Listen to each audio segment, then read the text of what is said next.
Good morning, everyone. This is Nathan Lindorf with The Rational Independent. Today's Reddit Rant, we are diving into Business Insider once again. Hold on to your socks. We are diving into the gender question and the trans question and all of the other drama that goes with that. I'm going to give you the title and we're going to dive into it a little bit, but this is obviously part of a much bigger issue.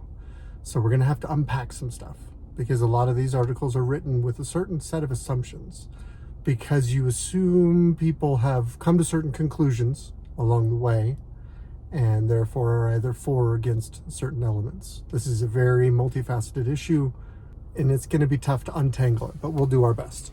Florida courts could take emergency custody of kids with trans parents or siblings, even if they live in another state. Right off the bat, we realize that we're talking about a legislative issue. We're talking about the courts and the law and the government level of interaction. And right off the bat, I just want to make a point that this is a terrible level of society to try and solve this problem at. When you have issues that need to be resolved between two people or two groups of people, voluntary measures to resolve that issue are far preferable to compulsory issues, to compulsory mediation. In other words, if I have an issue with my wife and we talk about it and we negotiate and we decide this is how we're going to solve it, that's great. That is very minimal enforcement action. That's very, both sides have bought in and we can resolve the issue and move forward. If we take it a step further and we say, well, we can't fix it, but we're going to talk to some family and talk to some friends. You know, let's say I don't drink, but let's take this as an example. Let's say I'm an alcoholic. And let's say my wife has tried for years to get me to quit drinking, but I refuse to do so. She might stage an intervention. This is where we bring social pressure to bear. Friends, family, coworkers, loved ones, people who care about one person in this issue or both, invest their time and effort and energy to try and encourage the person to voluntarily change their lives. That's wonderful. It's more pressure, but that's a wonderful way to resolve that issue. It's excellent, especially if it works. Let's say it doesn't work though. Let's say I'm continuing to be an alcoholic and I decide, as alcoholics do, to go out drinking one night, and then I make a foolish decision, as alcoholics do, and I decide to drive after I've been drinking. And I run into a tree or a house or a car, and I do property damage. Well, the people that I've damaged can sue me, and they can take me to civil court, and they can say, hey, this guy knocked over our 100-year-old tree. He needs to pay us some money. Or, hey, this guy damaged our house or smashed up my teenager's car, whatever. He needs to pay us some money, civil damages. And they might succeed. And maybe that's enough to wake me up and get me to change my actions. Maybe it's not. Maybe I keep drinking. Maybe I keep going until one day I hit a person. Either a head-on collision or I hit a pedestrian and I injure or kill somebody. Well, now my misbehavior has gone beyond personal negotiation, gone beyond social pressure, gone beyond even monetary damages, and now we're into the world of criminal law. Now we're dealing with the fact that the courts are going to have to smack me with a hammer, maybe send me to prison, maybe in addition to civil penalties, I'm going to owe restitution and a whole bunch of other issues. This is a major problem. And frankly, anytime you're dealing with the criminal legal system, you're dealing with a sledgehammer. This is not a scalpel institution. This is an institution designed to apply the force of government in a regular person's life. And the force of government is a blunt instrument. There's no other way of looking at it. It's not precise, it's not refined, it's not dispassionate. It's often incompetent, it's often either doesn't react enough or reacts too much. But sometimes that's the only language that someone will listen to. People have the ability to narrow their focus so much and to be so stubborn that they live in a world where the only thing they'll respond to is force. So they keep going with their maladjusted behavior until criminal law sets in and sends them to prison, ends their relationship with their kids, whatever. That's a tragedy. And that's should be the last resort. That should be the thing that is applied after everything else has been tried. But as we look at these articles and we look at the issue of, I have a personal label for this, and it's not perhaps very polite, but it is more precise. And I'm not a big fan of politically correct speech, so I guess it's time for me to hold on to my socks too. Cancellation incoming. Who knows? We'll see where this goes with this channel. But there are a group of people who are so committed to their subjective view of reality that they are unwilling to accept that there's an objective layer to reality that exists outside their feelings and experience. And people who are in this boat want to then take their subjective experience and push it onto the rest of us and compel our compliance with their subjective reality. It's creating a whole host of issues. This is one of them. I know we haven't even started on the article. Sorry. We'll get there. I can't go there with them. I just can't. Compassion doesn't even enter into it. It is not compassionate to embrace someone's self-delusion. It is not compassionate to enable someone's self-harm.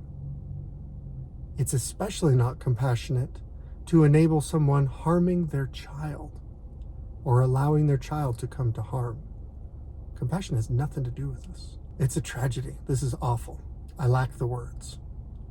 But I have a label for this, and it's the label that I'm going to use to generally describe the group of people who feel their subjective reality so strongly that they have decided to try and push that objective reality, that subjective reality, onto the rest of society. And they will use the force of law if necessary. I call them gender deviants. And that's Deviance. These are people who deviate from the gender norm. So put another way, if you draw a bell curve and you look at it, it represents, you have the hump in the middle and then the tails on both sides. It represents a distribution of particular characteristics in a population. Most people are going to be close to the middle. Okay, that's the norm. That's the mean, if you're looking at it mathematically. But you're going to have outliers in any population and across any dimension that you're measuring. You could say intellect, you could say height, you could say skin tone, you could say level of education, you could say left-handedness, you could say ability to throw darts at a wall and score on a dartboard. You can score any attribute in any population. And if you're looking at the objective reality, if you're looking at any objective metric, you're going to have a bell curve. You're going to have a distribution, and you're going to have outliers on each side. The reason why I'm deviating from the language used in the commentary on this is because I think both sides of the commentary are wrong. There are people who say the center, the norm, must be upheld. This is the standard conservative view.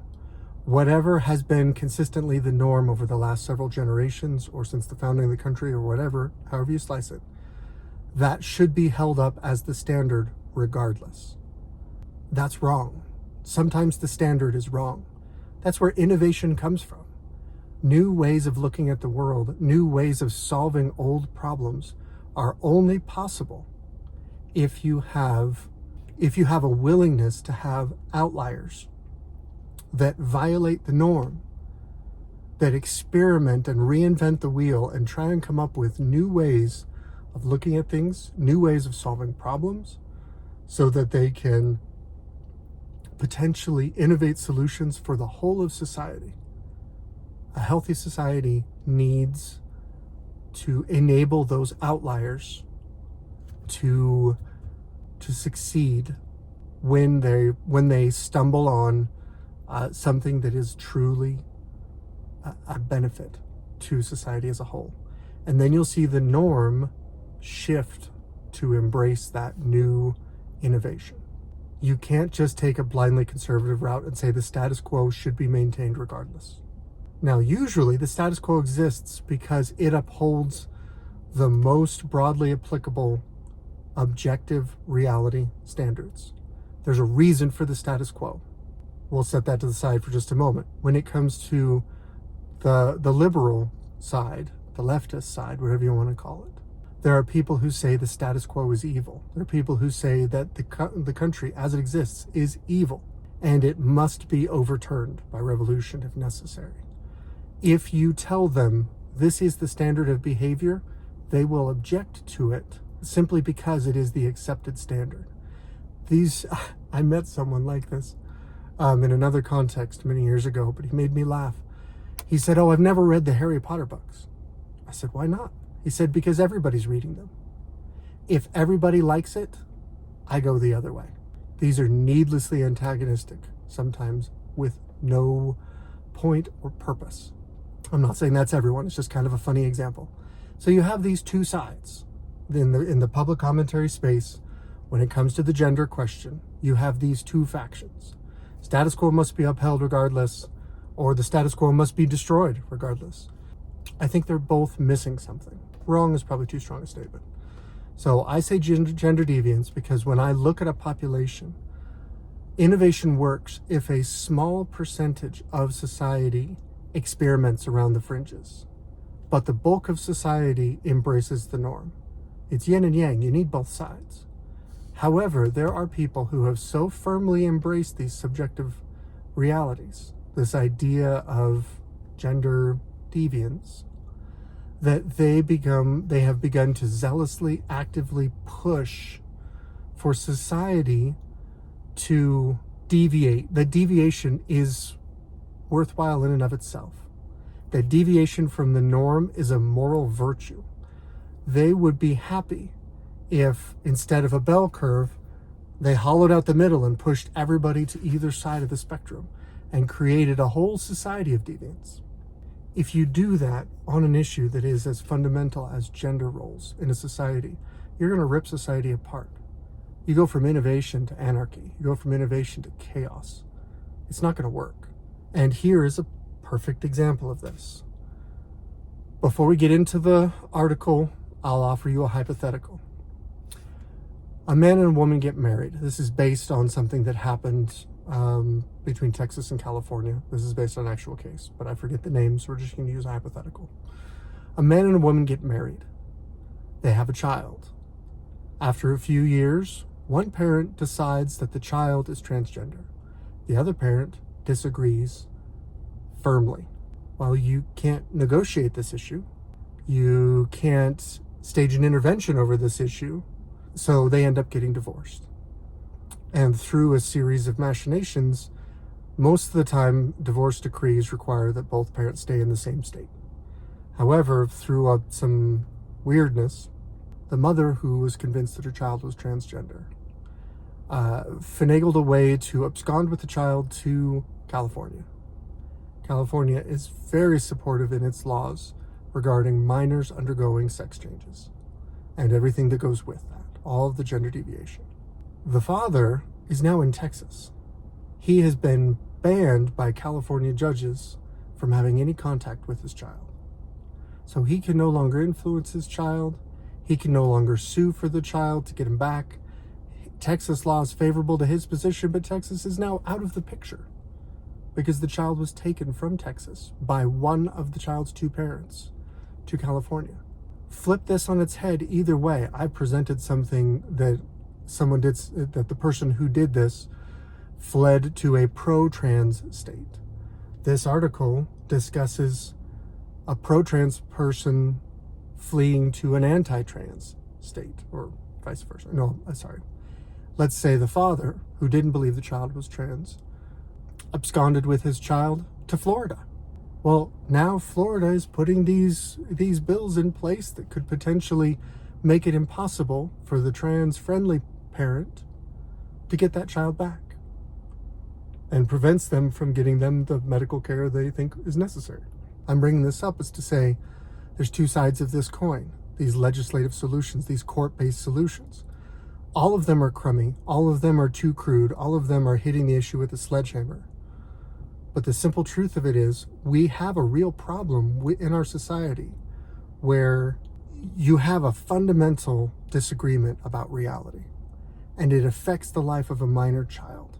And the way that it's playing out, the quote-unquote laboratories of democracy that we have here in the States, is going to lead to a lot of pain and angst and frustration, heartache, maybe even personal injury, maybe even death, while we sort this out as a society. Because however you slice this, this is going to be a major problem.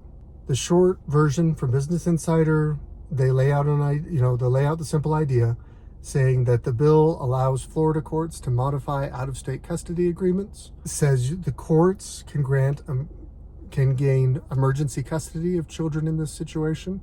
So we're talking now about government force taking children away from their parents. So let's present another hypothetical.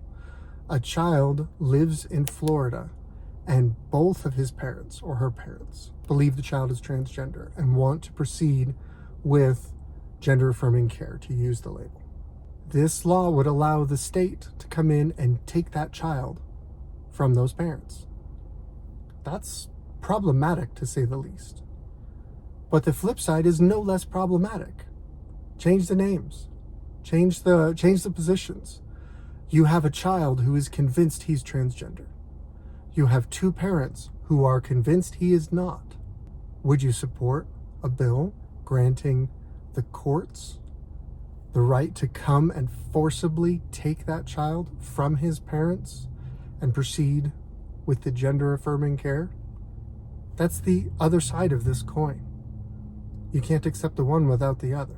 It's government overreach. It's terrible. At the same time, if the government does nothing to change the status quo, you will run into issues where if you believe, which I happen to, if you believe that gender affirming care does permanent damage to a developing child, you have a situation in the status quo where one parent can decide that's what's going to happen and can damage the child that is the custody of two parents for the rest of their lives.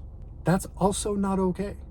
We have a problem here, but I don't think we can solve this problem at the level of the legislature or the level of the courts. Whoa, what's his name? Oh, he was a famous reporter that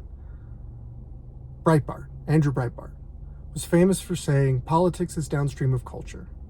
Well, I will offer that it's one step beyond that, that culture is downstream of religion. Religion teaches about the objective reality that we all live within. And it allows us to align ourselves in society along the same kind of polar star, saying we all have our own variation, we all have our subjective reality, but we all agree this way's north. And so we can function as a society. That's useful. That's good. It's not the whole picture, but it's a start. As a culture, we've largely abandoned religion, which means we're left with a society that has a fracturing culture because we no longer have a cohesive view of objective reality to tie us all together. Now we have a bunch of mini cultures starting up, and those mini cultures are going to lead to a fragmented, divisive politics and political solutions as employed by legislatures and courts are going to be brute force instruments, and they're going to lead to human pain and suffering. The courts can't solve this because it's not a court problem. The culture can't solve this, frankly, because it's not a culture problem. This is a religious problem because it comes back to your understanding of, is your subjective reality the dominating force in the world? Is what you feel, does that trump the facts? What's his name? Ben Shapiro is famous for saying facts don't care about your feelings. And that expresses a true sentiment. That's true. No matter how you feel about it, if you jump off a 10-story building, gravity is going to help you feel the pavement when you get there, no matter what you think about it. Facts, the law of gravity, stop, the sudden stop at the end, all that other stuff. That's reality. It doesn't care about your feelings, no matter how much you believe you can fly. But the inverse is also true. There are certain people in our society who believe that their feelings don't care about the facts. Their feelings are so strong, it overrides the facts. So you have one side that says, let's talk facts. The other side that says, let's talk feelings. And me, politically homeless in the middle, saying, guys, we need facts and feelings. We need both of these things. They both have to balance each other out. There needs to be a tension there. This sort of absolutist dynamic doesn't do anyone any good. It just leads to a further hardening of everyone's perspectives. That's my Reddit rant for today. I didn't hardly touch this article at all. I'm sorry. But the article basically goes through a bunch of detail about a proposed legislative solution to the underlying issue of gender deviation. And what are we going to do about it as a culture? So this was kind of a big picture rant, but there we are. This has been your Reddit Rant. Have a wonderful day. Good luck out there.